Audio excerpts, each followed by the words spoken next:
Okay, hey, I'm at Fort Pulaski here. This is also on Tybee Island.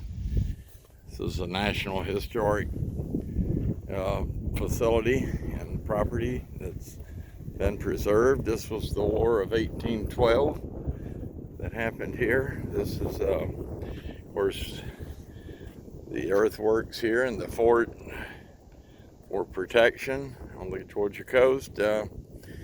This is a moat, and this is the water that went around it, like you've seen at other places. And then here, this was a drawbridge. There's the chains.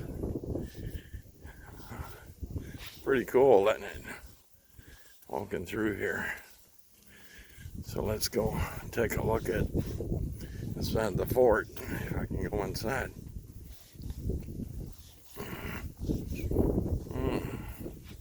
Pretty neat. Just amazing that these things were built 200 years ago. So a demi line.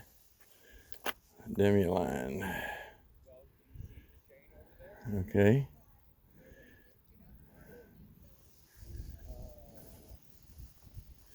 Looks like this one, well, it's actually open as well, but I'm going to go on this one over here.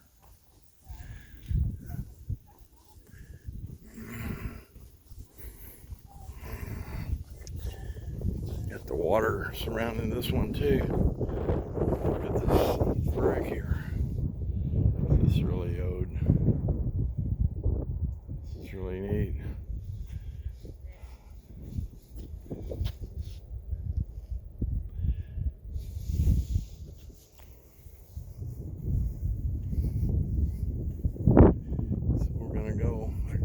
The water here, another bridge, another drawbridge.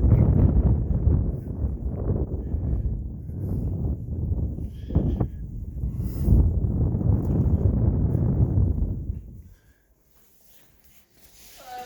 Hi. Glad to see the national park out here.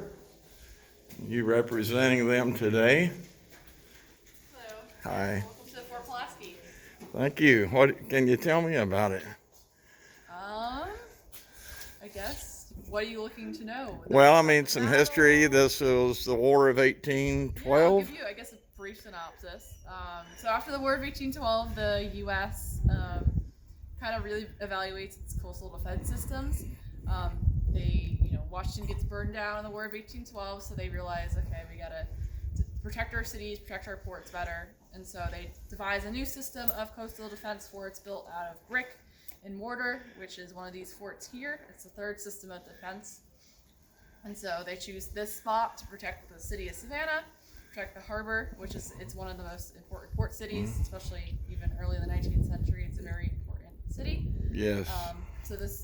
They kind of have to build the island from scratch. Like Coxsper Island is all salt marsh, so they have to construct a series of dikes and irrigation to make earth here. Wow. So that's why it takes so long for the fort to be built. It started in 1829 and completed in 1847. Oh, okay. So it's almost 20 years worth of construction. Okay. Built two types of bricks you primarily see here. You have the local Savannah Grays, which are built, created by local enslaved workers down in Savannah. The rest are red bricks imported from Virginia and Maryland. Something I think is kind of interesting, this fort was supposed to be a sister fort to Fort Sumter up in South Carolina. Yeah.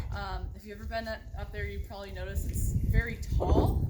So the wall behind us, that's called the Gorge Wall.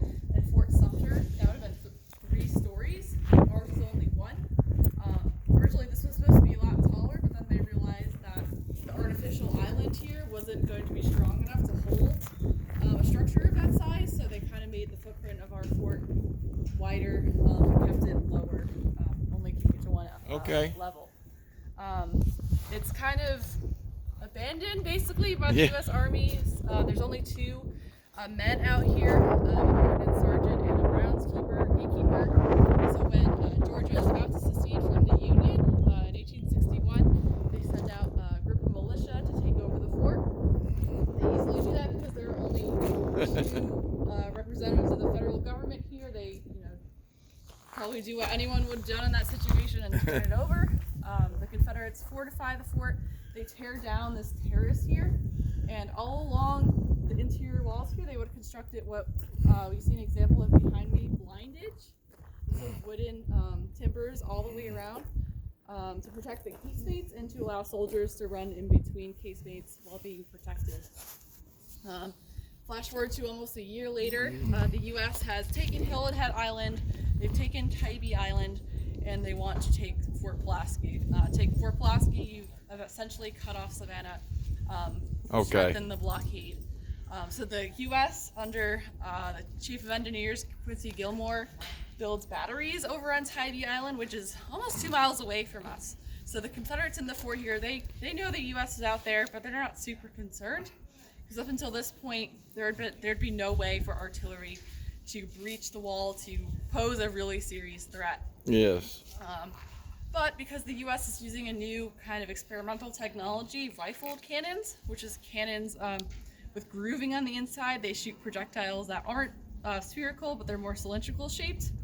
They can go a lot further, a lot more accurate. So they're going to be able to hit this corner of the fort. They're going to target it specifically because the U.S. built the fort, so they know what areas to target.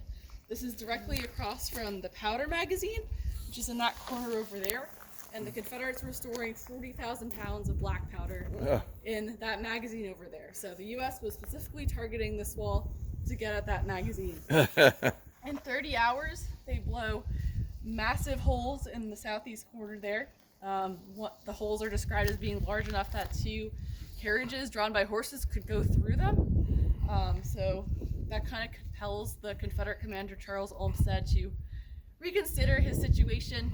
Shells kind of make their way dangerously close to where all that black powder is, and he decides to surrender the fort. So this is in April of 1862. The fort is turned over. The U.S. occupies the fort. A series of different regiments will be out here. Something kind of interesting is we have one of the first photographed instances of people playing baseball. The 48th New York, there's a picture of their musicians, but in the background you can see soldiers playing baseball on the parade here. Wow. So that's a kind of unique story. Need some recreation. Mm-hmm. Yeah. Also at the same time, when the U.S. takes the fort, it kind of becomes a stop on the Underground Railroad, if you will, because the commanding Union general issues a proclamation saying all enslaved people on Coxsper Island and the surrounding areas are free. So that kind of, drives them here. They come here in the surrounding areas. So we have a stamp for the Underground Railroad because of that, of significance. That's even before the Emancipation Proclamation, by the way. Wow.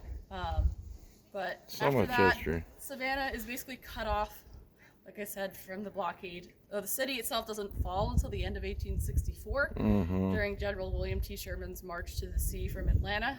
He kind of comes in from the south side of the city. That's when the city falls.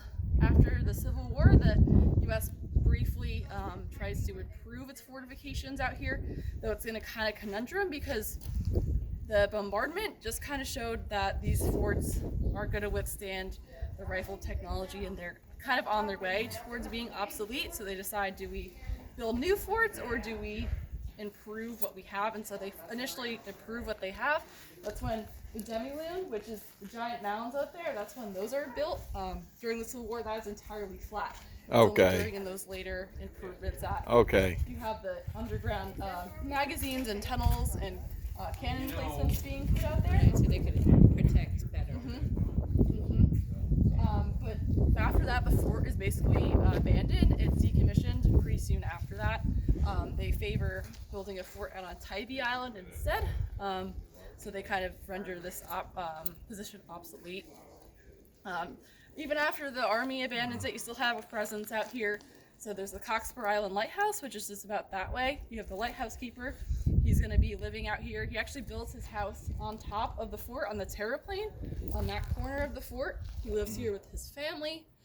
He's the one who actually plants the 2 big trees in front of us. So that's a fig tree and a pecan tree. Right. So it's a little difficult, to get back and forth to Savannah. There's no bridge at that time, so he figures he's going to try to subsist off of what he's going to plant here. Eventually, the lighthouse is decommissioned too in the early 1900s when the shipping channel changes from the south channel, the side you came over on, the north channel, which is still one of the most active shipping channels in all of the United States. The fort, gets overgrown. This brief period in the Spanish-American War where the U.S. Army occupies it again. But they build a battery over here, but they're primarily focusing on Tybee. After that, again, no one's really out here until 1924 when the president, Calvin Coolidge, makes this a national monument, which differs from a lot of different national parks in that it's by presidential proclamation, while all other units of the Park Service is created by Congress. The president proclaimed this a national monument, therefore you could protect it.